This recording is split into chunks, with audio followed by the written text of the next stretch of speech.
Nkosi kakhulu ngokuhlala nathi nisasibukele apha e-SABC Lihaye. Sekuyo ke inyanga yamakhukhu namafa inkcubeko. Namhlanje ke sizawuncokola nesazinzulu elisuka phake mbukeli kwiphondo laKwaZulu Natal wenza ke imikansa ngokuncomekayo ngokufundisa izifundo zenzululwazi ngolwimi lwesiZulu. Kanti ke mbukeli kwihlabathi ke efundisa izifundo zenzululwazi ngolwimi lwesingesi kuba ke kunxulumaniswa nengqonyela ezifana no-Einstein kwakunye no-Newtown. Lenzalelwane ke yaKwaZulu Natal itshintsha indlela esizibona ngayo izifundo zenzululwazi nokuzisa ke ekhaya kwilizwekazi iAfrika. Sithetha nje mbukeli unayo i-Bachelor of Chemistry and Physics ne-honors ke mbukeli kuyo i-Chemistry Science. Kanti ke mbukeli kudale wenza lo msebenzi iminyaka engaphaya kweminyaka elishumi. Ukhona ke apha e-studio sawudlana indlebe naye. Thulani masikubulise sikwamkele sibambe ngazibini ngokuba wenze idinga nathi apha e-SABC Lihaye. Ngiyabonga kakhulu. Ngibingelele kubabukeli ngibingelele kunina la e-studio namhlanje ngijabule ukuthi nibe nami namhlanje. Khawusichazela into okubana ubengaba mhlawumbe uzibandakanye nezenzululwazi iqale phi yonke inkuthazo? Okay, ukusebenza kwami nezenzululwazi kakhulu iqale from Eva City oprofessor bengisebenza andabona abantu abanqeqeshe kakhulu in terms of ulwazi kodwa ke ngokomsebenzi lo ukufundisa iscience ngesiZulu into esiqale nabangani bami nje Eva City. I think it was 13 to 15 years ago siqala ukuyenza khona lapho. Xa sicinga ngento ze-science, you know, and scientist, kuthi qatha amagama wabantu baphesheya entshona singabalula o-Charles Darwin, o-Albert Einstein, o-Isaac Newtown. Senditsho, I mean, kutheni nje amagama we-African scientists singawazi nje? Bakhona so-science abalwenza impela ucwaningo nabavelele emkhakheni la emkhakheni ehlukile esinabo la eSouth Africa. Bakhona kodwa ke yikho ukuthi ke vele njengoba kulaba sebebe namaqhaza amakhulu abawabambele eqaleni baduma abaningi babo abaphesheya bakhona kodwa kuyimanje namanje abezayo nje impela nabanye abanzima kakhulu emkhakheni ehlukile yeze science la thina. And xa sijonga kweze science uzawufumanisa into okubana izwekazi Afrika beli-rich kwizinto ezifana no-astronomy, geometry, sawufumanisa into okubana zisuka phaa phezulu e-Egypt. Ungathi mhlawumbe zingabe zinto ne-history yethu ingakumbi singabantu abamnyama i-included kwi-curriculum? Indaba ye-identity yethu njengabantu abamnyama iyasala kakhulu ekutheni kube khona lapha kwi-science kakhulu. Ingakho nje nami nengisebenzisana nabo ithimba lami sathatha isinqumo sokuthi eminyakeni eyishumi endlulile ewu10 asiqale sizama ukufundisa iscience ngesiZulu ngoba iscience igcwele yonke indawo ifundiswa ngesingisi ifundiswa ngelimi lezi zangalena ngaphesheya okwenza ukuthi kuba nzinyana mangabe uyibuyisa la eSouth Africa njengamanje abantu babona ukuthi science inzima babona ngazathi kanjani uthola ekhaya ingane ihleli ayazi ukuthi wayimele yenze science ikhanyisa ugesi isebenzisa ifoni yonke lento leyo ngoba aba-understand akekho umuntu othatha ulwazi lwe-science azolibeka kubona ngendlela abali-understanda ngayo. So uma uzobheka ke nangoke curriculum yethu asinawo njengamanje ukuthi iscience ifundiswe ngelimi zala eSouth Africa. So okusho ukuthi isasele kakhulu ilokho ke nathi sizama ukwenza njengamanje ngalo msebenzi lo ebesilokhu siwenza leminyaka edlulile.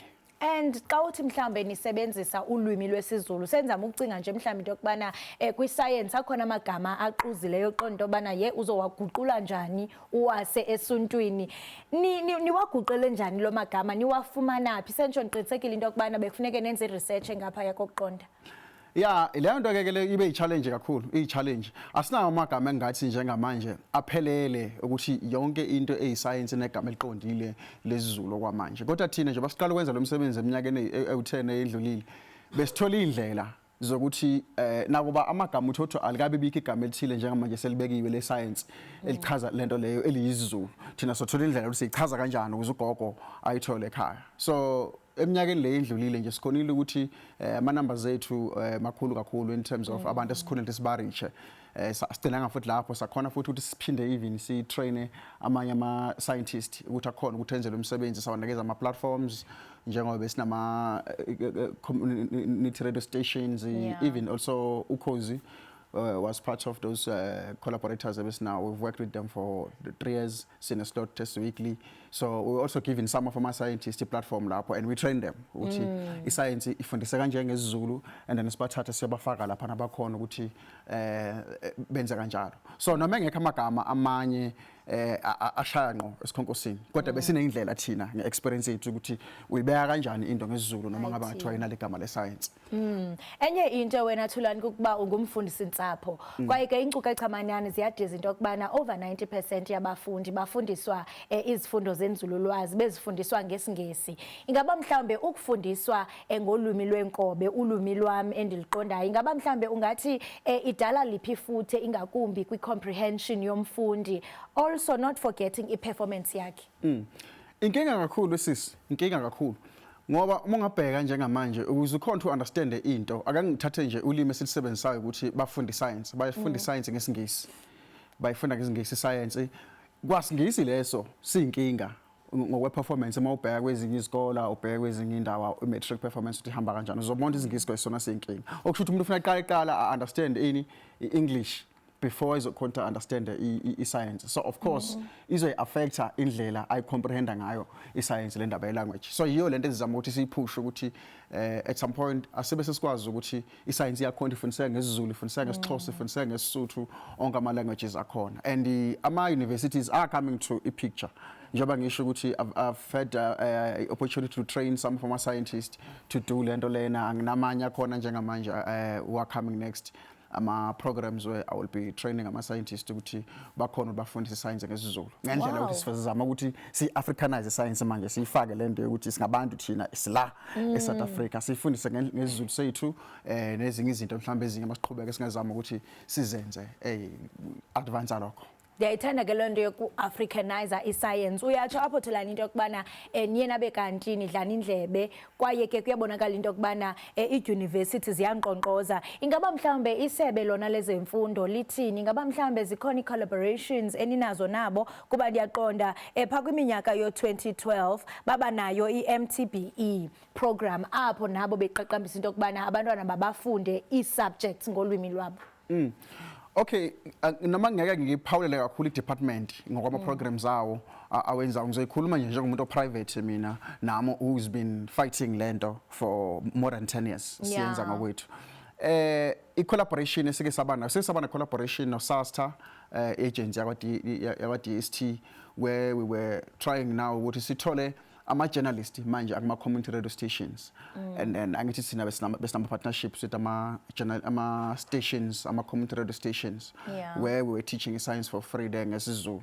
So we're helping them now to get ama-journalist there ukuze akhona ukuthi athole training sisebenza nawo SASTA abayi-part of i-Department of Science and Technology ukuthi siwa-train ngendlela yokuthini besibheka futhi le ndaba ukuthi reportwa kanjani i-science emphakathini. Besizwa ngazathi ama-journalist or i-media nayo inayo indima engayidlala lapho. So we took them, siba-traine, and then babuye, and then they go back to ama-community radio stations bazosebenza khona. So that is the collaboration esabe nayo with SASTA. We did that for iminyaka ethu, for 2 years. So we have community radio journalists who are training ithina in partnership with the SASTA ngaleyo program leyo. Awulikhanganya isebe lezemfundo, ungathi mhlambe they are not doing enough ukuqinisekisa into yokubana lo msebenzi niwenzayo uyaphumelela? Not only lo msebenzi wenzayo, but just into yobana baqiniseke into yokubana abantwana bayapasa, because yonke lento itshoyo njengokubisisho into yokubana ichaphazela i-performance yomfundi. Okay, in terms of if mangimele sikhulume ngendaba ye-performance nanokuthi i-department yenzani kanjalo, angifuni ukwenza ama-assumptions angekho informed kahle nge-data ukuthi kuhamba kanjani. So angeke ngize ngibakhulumele kakhulu, but it's true ukuthi i-performance iya-affecteka, and we feel like i-department ikhona into engayenza ukusupporta nathi njengoba sizama ukwenza lento siyenza isikhathi esikangaka to make sure ukuthi iba ngcono or ifika la esifisa ngathi ingakhona ukuthi ifike khona. And ke ngoku ndiyafuna nje ungena kwi-curriculum ye-science and also Africanizing i-science kuba uzawufumanisa into yokubana ubukhulu becala njengokuba usitsho into yokubana xa nizawufundisa i-science ngolwimi lwesiZulu umntwana mhlawumbe loo nto nizawufundisa ngayo uzayiqonda kuba uzawufumanisa into yokubana hayi man le concept nithetha ngayo it's something endithe ndabe kanti ndiya-experience either ekhaya or PPP. Can you just give us examples of i-concepts enithetha ngazo kwa-science nomfundi azathi aziqonde because zi-relatable kuye? Hey maningi ama-concepts njengoba ngisho ukuthi lento sengiyenze for iminyaka engaphezu ka-10 and njengoba at some point besinama-radio stations utholuthela ako-8 it means every week kumele ube semsakazweni with a different topic yayithola so sometimes ngikhuluma nge-lightning ngichaza umbani wezulu ukuthi usebenza kanjani. The following day I'm talking about technology.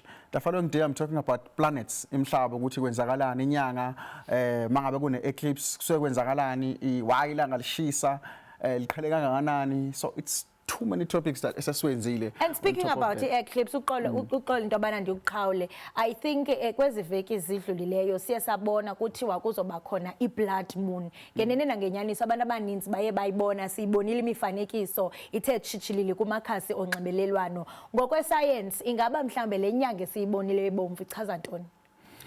Okay leyo kusuka kukanjena umhlaba wethu indlela omngayo kufike kube nelanga esenda kanjena ne and then sinomhlaba umhlaba uzungeza ilanga like this sayithola so uhlanganisa isakela every year around ilanga umhlaba wethu njengoba uhamba kanjena wona usurroundwa inyanga yethu it goes together with ini umhlaba wethu so kuyenzeka ke kule movement le esuke ikhona uthola ukuthi at some point ilanga njengoba lila at the center and then we have a planet yethu umhlaba wethu and then inyanga izohamba la kwi-shadow yani yalo mhlaba wethu lona and then bese siba nale eclipse le ebesiyibonile kusho ukuthi isuke isesithunzini nje indlula ethunzini lomhlaba wethu so hayi ukuthi mhlambe sekuzobhubha umhlaba noma kuzokwenzakalani no akujani sithethiwe izinto sisoyika uba kuthi hayi uyaphela umhlaba njengoba kubovula igazi sentsho abantu baye babe nazo interpretations ezahlukileyo sikulomba kaloku because into yenzayo you are bridging the gap and i-research esuka pha kwi-Human Sciences Research Council yatsho into yokubana kusekhona abafundi abengekho represented ingakumbi xa sizayo kwi-careers ze-STEM ingaba mhlawumbe u-Africanizer i-science kungancedisa njani into yokubana kudonsa abafundi kuba nawe uyayenza ungumuntu omnyama futhi it's relatable kungancedisa njani? Kungasiza kakhulu yabona mina njengoba sikhuluma ngedata esinawo njengamanje eqhamuke over a period of 10 years silokhu sizama lento sifundisa ngesiZulu science i-response from ingane you can see even abantu some of them abangaze baye at all esikoleni uyayithola bebe isinikeze response ebonisayo ukuthi bayi appreciate science and bayi understand ngenxa ukuthini it's explained ngelanguage yabo so of course uma siza la kuma STEM careers and in terms of attractor ingane ifuna ukuzokwenza science it's going to have impact enkulu kakhulu because now we are teaching it in their own language everything uyifake context yala eSouth Africa izinto abasijwayele bakhona ba relate nayo iscience so leyo I have no doubt ukuthi it's gonna have impact enhle kakhulu uma ngabe ngathiwa siyayipush ifike kule level esifuna kuyona yeah and usebenza kakhulu amakhasi onxibelelwano ukuhambisa olulwazi ndiyenda ukuthi qabo pha kumakhasi onxibelelwano uthetha malunga nenkanyezi nangendlela mhlawumbe ezinxulumene nayo neminyanya yethu ndiyafuna into yokubana ucacise ngakumbi kulo xholo ubuthetha ngawo kwaye ke ndiyafuna uqonda ukubana kubaluleke kangakanani into yokubana usebenzisa amakhasi onxibelelwano. Kubaluleke kakhulu njengoba njengamanje mongachecka i-youth isikhathi esiningi but they spent isikhathi esiningi kwi-internet back TikTok back Facebook so kubalulekile ukuthi sibe khona la because besebenzisa ama-radio stations kakhulu thina but then some over manje seza ku-social media ngenxa ukuthini siyabona ukuthi i-youth igcwele khona kakhulu so this is where you find them this is where they have fun so uma ngabe uthatha le content uyifaka ku-social media uyifaka TikTok kwenza ukuthi kube lula ukuthi bayithole fast. Yeah. So isiza kakhulu. Ngisafuna ucacise ngakumbi ngenkanyezi nokuthi zinxulumene njani neminyanya. Okay, inkanyezi the way i-university ehleleke ngakhona. Kufike kube nalezi zinto esizibiza ngama-galaxies. Ama-galaxies ngikhuluma ngani take stars maybe 100 billion at least 100 billion of ama-stars put them together. Ama-stars ke makhulu kakhulu. I-star sethu thina esisakhele ilanga ne So ngokosize nje just to give umuntu ekhaya isithombe elangeni liyi1 you can take iplanet yethi Earth uyiphinde eze ebe 1.3 million inside the sun. That's how big the sun is. So lento siyibonayo ayiyo sentsho xa ujonga ilanga kuba ngathi into encinci engaka na xa ujonga inkanyezi iba ngathi ligaqanyana. I distance ilanga ngithi li around 150 million kilometers away from us. So it's a distance, so it's too far from Tina. And then Maulbona, when in the sky, is but it's very big. You can put 1.3 million Earths inside yon. So, in the it does this. Zihlangene university hleka ngendlela ukuthi inkanyezi zethu zi clustered in terms of sibiza ama galaxies. Galaxy 1, Galaxy 2, anamagama, Galaxy 3, kanjalo. And then inside the galaxies, you will have about 100 billion or even more stars akhona ngaphakathi. Amanye ala stars akhelwe ngama-planets. Amanye wana ama-planets. Amanye asikadetect ukuthi akhona nama-planet. Amanye siyazi ukuthi akhona, amanye asazi. But it's too many stars akhona indlela ama-galaxies wethu amngayo. Xa uthetha ngobukhulu belanga kuthi ukuthi uba lingasondela luze apha kuthi singatsha siphele. Oh, you die. Because lichisa lipha phezulu uqonda ukubana jonga liqatha ubhobhoyi. How much more angathiwa liyehla ke ngokuliza pha kulo? Yeah, kwi-surface yakhona ilanga lishisa around about 5,500 degrees Celsius. Uma ngikhuluma mhlawumbe umuntu azothola ukuthi uma ngikhuluma nge-temperature kushisa ukuthi into kanjani. Uyabona amanzi mawubilisa amanzi ngeketela. Leyo temperature layila ku-100 degrees Celsius. Sibeka around lapho.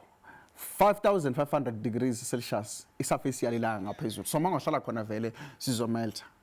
So around iminyaka elinganiselwa la ko 4.5 billion ezayo vele ilanga lethu lizokhukhumala enye yama stages elizodlula kuyona mangabe selifa liphelelwa ifuel ngaphakathi. And then vele ke umhlaba wethu isafesi yawo uzoba attached kwisafesi yalilanga lelo and then uzobhubha kanjalo umhlaba.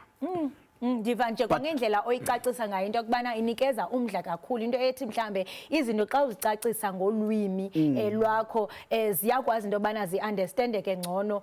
Otherwise if mhlambe buyithetha ngesilungu yikhumsha benzawuthi mhlambe into eyenzeka le kude kanti yinto enako ukwenzeleka nalapha kufuphi kwam. Ndiyafuna uqonda ke ngoku into yokubana xa sijonga le indigenous knowledge othetha ngayo plus ne-modern science zinga-coexista kanjani uqinisekisa into yokubana zifeza i-mandate yokufundisa isizwe without into yobana zi-underminane zoyi-two?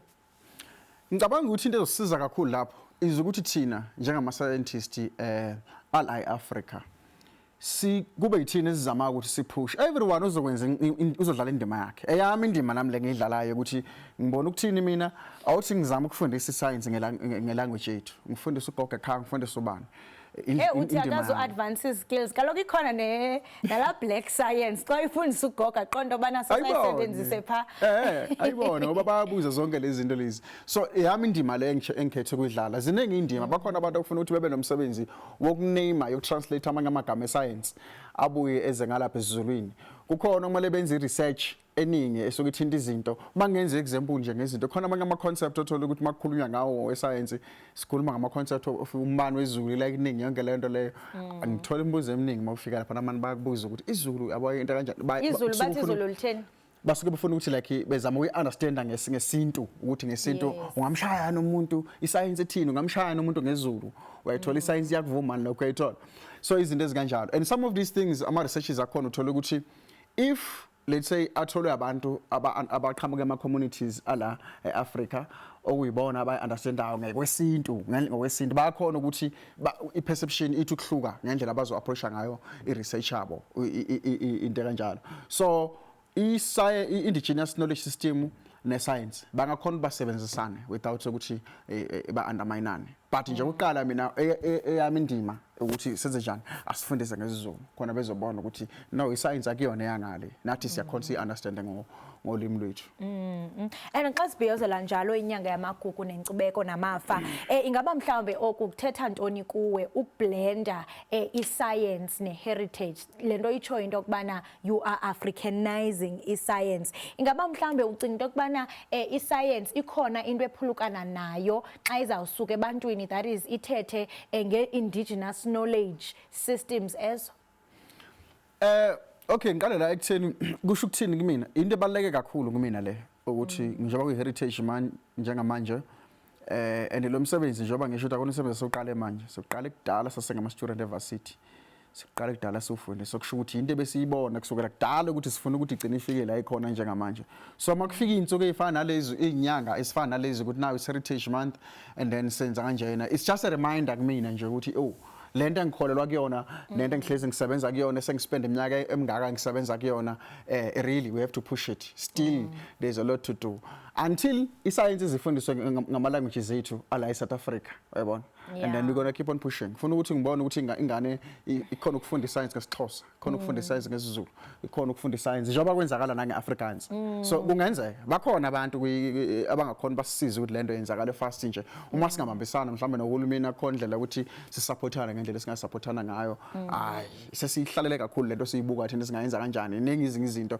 esingayishare ukuthi ke isikhathi seTV esincane but nje makhlalo phansi sibonisana kahle ngiyakutshena kwiminyaka ezayo iminyaka emihlanu iminyaka elishumi ezayo apho singabona mhlawumbe kusetyenziswa ulwimi lwenkobe ekufundiseni iscience ungathi mhlawumbe what does the future look like and also xa sawujonga kwi-innovation capacity kwi-education system yethu ubangaba urhulumente angathi akwazi into yokubana okanye nani nikwazi ukupasisa ukusetyenziswa kwelwimi mbombozone zehlabathi kwaye xa uqongqotha lithini ikhwelo lenu kwisebe lezemfundo ukuze kukwazi into yokubana kubhekwe phambili kwi-department kakhulu into esingayisho ukuthi sikhona asisebenzisaneni thina ngokwethu ngoba ngisho ukuthi thina sithagethe kakhulu umphakathi ukuthi asiyanga ukuthi ngifuna ugogo lo ngazi esikoleni sidala ngikhona ukuthi ngimchazele ukuthi understand ukuthi i-science i-concept ye-science understand kungazathi uyile esikoleni sithagethe lokho thina leyo nto le iyakubonisa ukuthi if ugogo engakhona understand kanjalo ingane yenza matric yenza grade 11 izohlulwa yini uku-understand i-science ngesizulu uyayithola so ikhwelo ngokwe department ngaba ukuthini asisebenzisaneni iminingi iminyaka sesichithile thina sizama uku-understand emphakathini ukuthi kusebenza kanjani mangiyichaza kanje abayibambi mangiyichaza kanje abayibambi for more than 10 years until sithola ama-formulas asebenzayo ukuthi sikhipha kanjani information ukuze ifike lapho so kuyenzeka sisikwenzile thina kuyenzeka ngaba ukuhlangana phansi nje sibonisaneni and then agree on ama-strategies esizokhona ukuthi sisebenze ngawo but into epossible kakhulu Thulani masibambe ngazibini ngexesha lakho singatsho sithi sokotholela umnqwazi ngomsebenzi owenzayo ukuqinisekisa into yokubana ewe uyaqaqamba kweze science kodwa kananjalo urhuqa isidima somzontsundu ngokuba uphakamise ulwimi lwenkobe enkosi kakhulu sokunqonela konke okuhle siyathemba into yokubana i-Department of Education ababonke abantu abangakwazi into yokubana basondele bazawusondela kubikhwelo lityala enkosi kakhulu enkosi siyabonga